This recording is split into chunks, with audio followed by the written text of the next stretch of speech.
Welcome to this video on regression. Regression is one of the most important concepts in machine learning. It helps machines understand the relationship between input data and the results we want to predict. Using regression, we can predict continuous values like house prices, stock trends, or temperature, and even categorize outcomes in some cases. In this session, let us explore how machines actually learn these patterns and make predictions using real-world examples. So stay tuned and don't forget to like, share and subscribe to Practical AI Pro for more videos on artificial intelligence. Let us understand what regression means in supervised learning. Regression is one of the most fundamental techniques in machine learning. It helps a model learn to predict an output called the target value based on one or more input features. In simple terms, regression finds the relationship between input variables, which we call X, and output variables, which we call Y. The goal is to estimate or predict a value, either continuous like a number or categorical like a class.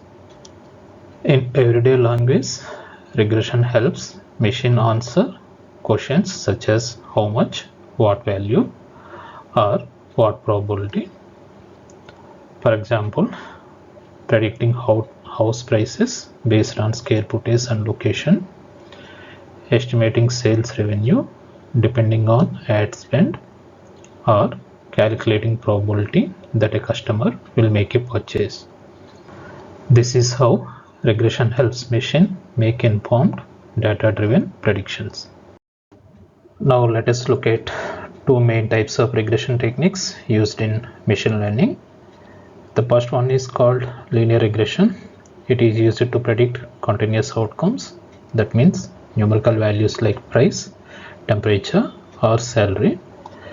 For example, predicting the market price of a house or temperature for tomorrow. The second one is logistic regression. Even though the name sounds similar, it is used for categorical outcomes. That means it helps predict clauses like yes or no, spam or not spam, or disease or no disease. In short, linear regression predicts values while logistic regression predicts categories. Both are powerful tools that help machine learn from data and make smart predictions. Let us understand the foundation of linear regression. Linear regression assumes there is a straight line relationship between input and output. It is represented by equation y equals beta naught plus beta 1 into x plus epsilon. Here is what each term means. Y is the target variable, what we want to predict. X is the input feature, the independent variable or the data we use for prediction. Beta naught, also called intercept, is the base value of y when x equals 0. Beta 1 is the coefficient. It tells us how much y changes for every 1 unit change in x. And epsilon represents random error. It captures the noise or unknown factors that model can't explain. In simple terms, linear regression tries to draw the best fitting straight line through the data to make accurate predictions. Here is how linear regression works in real life. In this example, we are predicting house prices based on size. Each point on the graph represents a house, showing its size on the x-axis and price on the y-axis. When we plot these points, we can see a clear upward trend. Large houses generally have higher prices. Linear regression helps us draw a best fit straight line through these points. This line represents the relationship between size and price, showing how the price changes as the house size increases. The goal of the algorithm is to find the line that minimizes the total error that is the difference between actual and predicted prices. This process is known as ordinary least scales or simply OLS. In short, linear regression helps us make predictions like if the house size increases by this much, the price will be increased by that much. Once we build a linear regression model, we need to check how well it performs. Let us look at three key evaluation metrics. First, we have mean absolute error or MAE. It measures the average of absolute difference between actual and predicted values.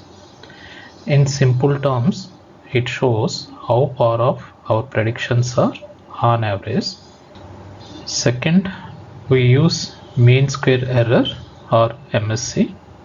Here, we take square of the differences before averaging. This gives more weight to larger errors, helping us identify major prediction mistakes. Third, we use R-square. It tells us how much of the variation in the target variable y can be explained by input variable x. R-square value of 1 means a perfect fit. Now, linear regression makes some key assumptions. The relationship between variables should be linear. Errors should follow a normal distribution. The variance of error should remain constant, and there should be no strong correlation between input features. There are also some variants.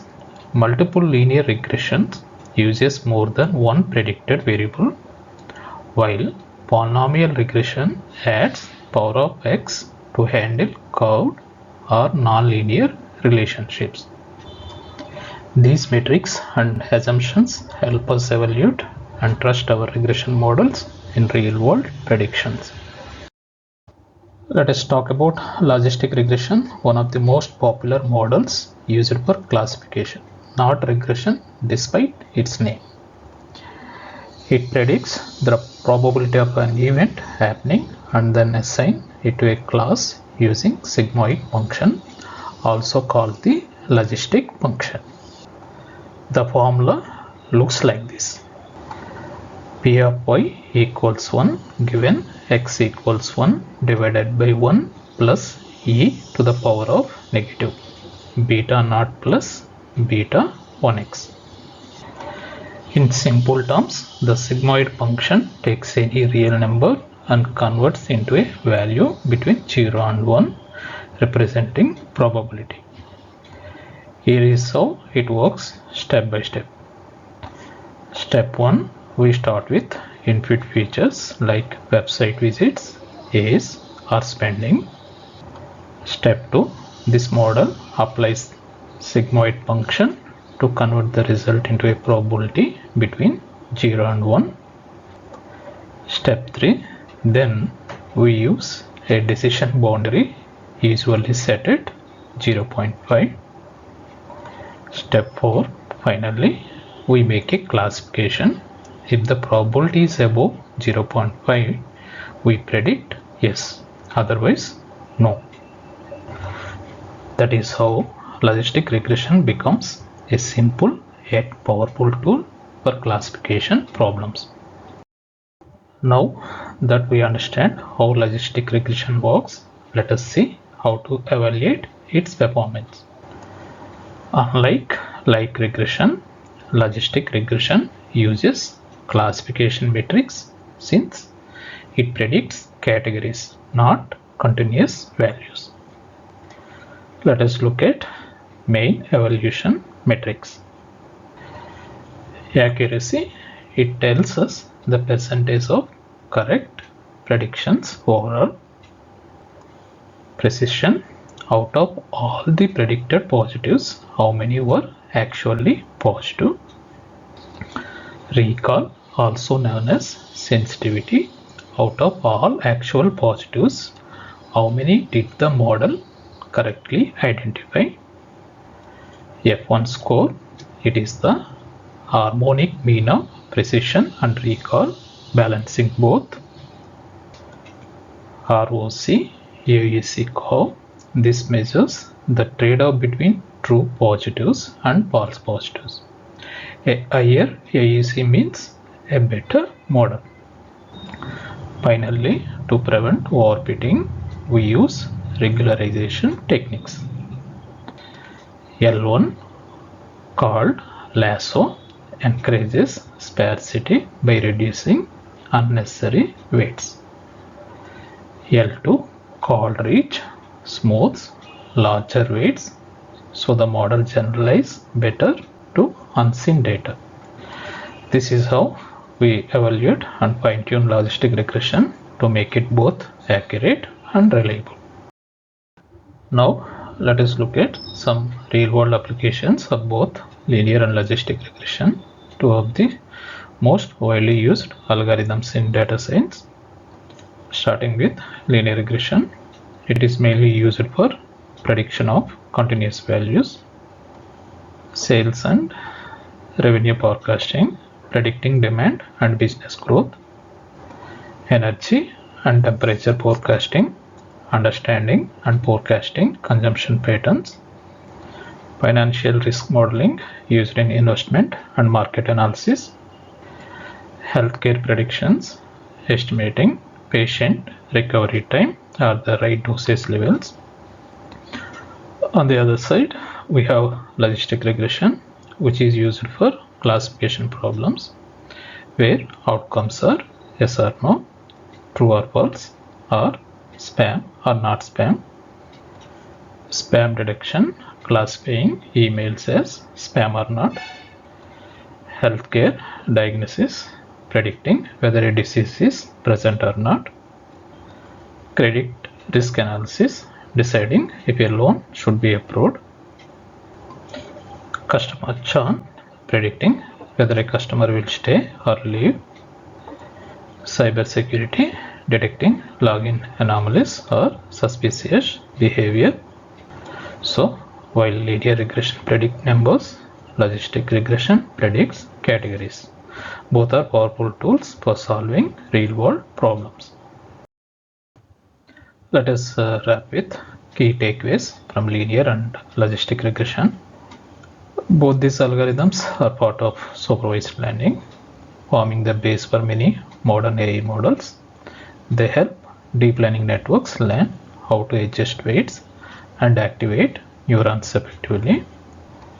Linear regression is used for predicting continuous values like salary or temperature. Logistic regression predicts categories such as whether an email is spam or not using probabilities. Together, these two algorithms give us powerful ways to solve both prediction and classification problems across industries. Now, let us quickly compare them. Linear regression gives continuous outputs, while logistic gives categorical outputs.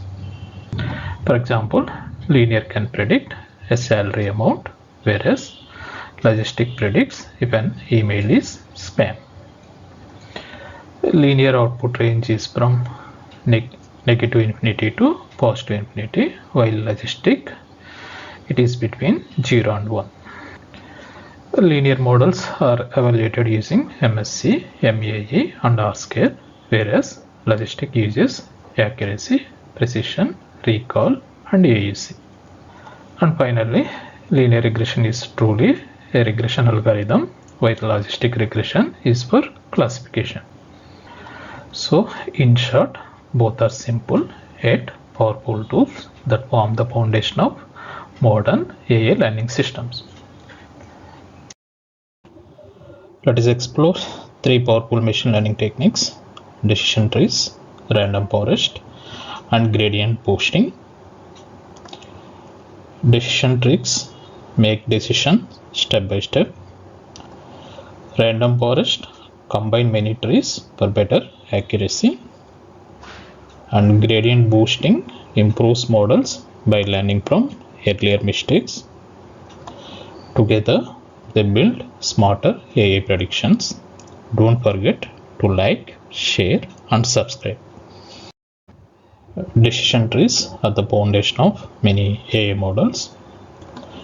They work like a flowchart, asking questions at each step and slipping data into smaller parts.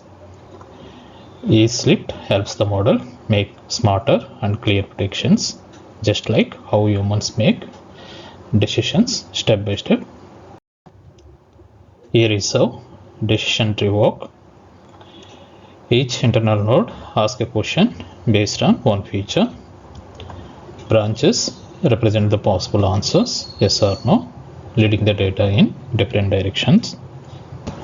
Finally, leaf nodes give the result or class prediction and completing the decision process. Here are the key concepts in decision trees. First, splitting criterion. It decides how the data is divided using Gini, entropy, or mean square error. Next, the depth. It controls how complex and detailed the tree becomes. And finally, warping, where the tree learns too much from training data and performs purely on new data. Here is an example of a decision tree. It starts by asking, is the income above 50,000? If yes, it checks the credit score. Is it over 700? If no, it looks at the person says, is it under 30? Based on these questions, the model predicts whether the customer will buy or not buy the product. Decision trees offer many advantages. They are easy to interpret and visualize, making them simple to explain to anyone. They handle both numbers and categories without heavy pre-processing, and they work well even with raw or incomplete data, saving time and effort in data preparation. While decision trees are powerful, they do have limitations. They can easily overfit training data and struggle with small data changes, leading to unstable results. Also, since they use a greedy approach, they miss better overall decision paths and fail to find global best solution. Random forest is a group of many decision trees working together. Each tree makes its own prediction and the final decision comes from the majority vote. This teamwork approach makes the model more accurate, stable, and less prone to errors, like the wisdom of the crowd in action. Random forest works by creating many decision trees. First, it takes random samples of data and features. Each tree learns independently on its own data. Finally, all trees combine their results through voting or averaging to make one strong and accurate prediction. Random forests have some clear advantages. They give excellent accuracy for both classification and regression. They handle noisy data very well and reduce overfitting by combining many trees. They also show which features are most important for making prediction. Even though random forests are powerful, they have some limits. They are harder to interpret than a single tree, need more memory and processing power, and take longer to make predictions since many trees are used together. In finance, random forests help banks predict loan defaults. They analyze credit history, income, spending habits, and other factors to assess risk. This helps banks make smarter lending decisions and reduce chances of loan failure. Gradient boosting builds trees one after another. Each new tree learns from mistakes of previous ones. It's like a team where every member improves on what the earlier one missed, step by step, making model more smarter and more accurate. Gradient boosting starts with a simple model. It calculates the errors and trains a new tree to fix them. Then it adds new prediction to improve results. This process repeats again and again until the model stops getting better. Gradient boosting has three key parts. The learning rate controls how much each new tree improves the model. The number of estimators decide how many trees are built. And tree depth balances accuracy and overfitting by keeping trees shallow. There are three popular grading boosting tools. XGBoost is fast and highly optimized for top performance. LightGBM works best for large and complex datasets. And CatBoost easily handles categorical data with minimal pre-processing. Gradient boosting is powerful because it delivers exceptional accuracy, often beating other models. It captures complex relationships in data that simple models miss. And with built-in regularization, it reduces overfitting and improves overall performance. Gradient boosting is powerful, but it has some limits. It needs a lot of time and computing power to train. It is sensitive to settings like learning rate and tree depth, and it is harder to interpret compared to simpler models. Gradient boosting is used in many real-world applications. It helps predict customer churn, detect fraud in real time, forecast sales trend, and even optimize online ads by predicting which ones people will click on. Here is a quick comparison. Decision trees are simple and easy to interrupt but may overfit. Random forest balance accuracy and stability. Gradient boosting gives the highest accuracy but take more time and it is harder to interpret. So choose based on your needs and goals. Hey everyone, welcome to this video on model evolution metrics, the heart of every machine learning project. In the next few minutes, you'll master accuracy, precision, recall, F1 score, and ROC curve, the key to judging any model performance. Stay tuned till the end to become an evolution pro. Building a machine learning project is only half the job. The real success comes from knowing how well it performs. Just like students are judged on many things, marks, behavior, and creativity, models too need multiple evaluation metrics for fair results. Choosing the right metric depends on type of problem, the business goal, and data balance. Common metrics include accuracy, precision, recall, F1 score, and ROC, AUC. The confusion matrix is the foundation of all classification metrics. It compares what model predicted versus actual results. There are four outcomes. True positive when the model correctly predicts a positive case. True negative when it correctly predicts a negative case.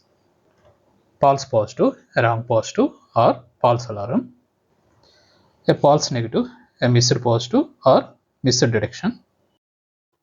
Accuracy tells us how often model predictions are correct. It is calculated as the number of true positives and true negatives divided by all predictions made. For example, if 90 out of 100 predictions are correct, the accuracy is 90%. It works well when classes are balanced, but can be misleading when data is imbalanced, like 95% is no disease and only 5% is disease. Precision tells us how reliable our positive predictions are. It answers the question when the model says yes, how often is it correct? For example, if the model predicts 100 patients have cancer, but only 80 actually do, the precision is 80%. Precision is most useful when false positives are costly, like in email spam detection, where you don't want to mark an important email as spam. Recall, also called sensitivity, tells us how many actual positive cases the model can find. It measures the model's ability to catch all relevant cases. For example, if 100 patients truly have cancer and the model detects 80, then recall is 80%. Recall is most useful when false negatives are costly, like in medical diagnosis, where missing a sick patient is worse than a false alarm. The F1 score balances both precision and recall. It is harmonic mean of the two. A high F1 means the model performs well in both metrics. For example, in fraud detection, we need high recall to catch most frauds and high precision to avoid false accusations. Between these two models, model B is more balanced overall, showing better performance in both precision and recall. The ROC curve shows how well a model separates positive and negative cases. It plots true positive rates or recall on the y-axis and false positive rate on the x-axis. The AUC or area under curve measures overall performance. A value close to 1 means the model is excellent, while 0.5 means it's no longer better than random guessing. So higher AUC means better model discrimination. Choosing the right evaluation metric depends on your data and goal. For a balanced dataset, use accuracy. It is simple and effective. When the dataset is imbalanced, F1 score works better as it balances precision and recall. If false positives are costly, go with precision. If false negatives matter more, choose recall. And when comparing different models, ROC-AUC gives a fair threshold independent comparison. In email spam detection, every prediction can be classified into 4 cases. True positive, spam correctly marked as a spam. False positive, a real email wrongly marked as spam. False negative, spam that slips through and is not caught. True negative, genuine email correctly delivered. The goal is to keep high precision to avoid false alarms, high recall to catch all spam, and use F1 score as the best balance for real-world performance. Here are the key takeaways. Accuracy alone is not enough. Always check precision, recall, and F1 score. Use confusion matrix to visualize how your model performs. F1 score gives the perfect balance between precision and recall. ROC-AUC is great for comparing models and tuning thresholds. And finally, choose your metrics wisely based on real business impact, not just numbers. Welcome to Practical AI Pro. In today's video, we are exploring how machine learning can predict employee attrition, the rate at which people leave a company. High attrition not only increases hiring cost but also affects productivity and team culture. Stay tuned as we see how supervised learning helps organizations identify risk early and retain their best talent. And don't forget to like, share, and subscribe for more practical AI insights. Our main goal is to build a predictive model that can classify employees into 2 categories using past data. If the model predicts attrition equals to 1, it means that employee is likely to leave. If it predicts attrition equals 0, the employee is likely to stay. With this model, companies can identify who might leave early and take proactive steps to retain them. For this project, we are using data that usually comes from HR information systems. It contains detailed information about employees. A popular public data set from IBM HR Analytics is often used for demos. It includes different categories like demographic details, job-related information, performance metrics, work environment, compensation, and engaging factors such as travel or overtime. These features help the model understand what factors might lead to employee attrition. Before training any model, we need to clean and prepare the data. First, handle missing values, fill them using mean, median, or the most common category. Next, encode categorical data by converting text values like male or female into numbers using label or one-hot encoding. Then, scale features using standard scalar or min-max scalar to bring all values to a similar range. Finally, slip the data about 70 to 80% for training and the rest for testing to check how well the model performs. Since predicting employee attrition is a binary classification problem, we can use several supervised learning algorithms. We train and compare models using matrices like accuracy, precision, recall, F1 score, and ROC AUC. Logistic regression builds a relationship between feature and the target. Decision tree makes predictions using future-based slips. Random forest combines many trees to reduce overfitting. Gradient boosting or exceed boost improves prediction power step by step. And support vector machine separate classes effectively even in complex high-dimensional data. Once the model is trained, it is time to test how well it performs on unseen data. For attrition prediction, we don't just focus on accuracy. Recall and F1 score are actually more important. Why? Because missing a potential employee who might leave a false negative is more costly than wrongly flagging someone as leaving. We use the confusion matrix to understand predictions, true positives, false negatives, and true negatives. Key metrics like precision, recall, F1 score, and ROC, AUC help us measure how accurate, balanced, and reliable our model really is. Now that our model is trained, let us see what factors influence employee attrition the most.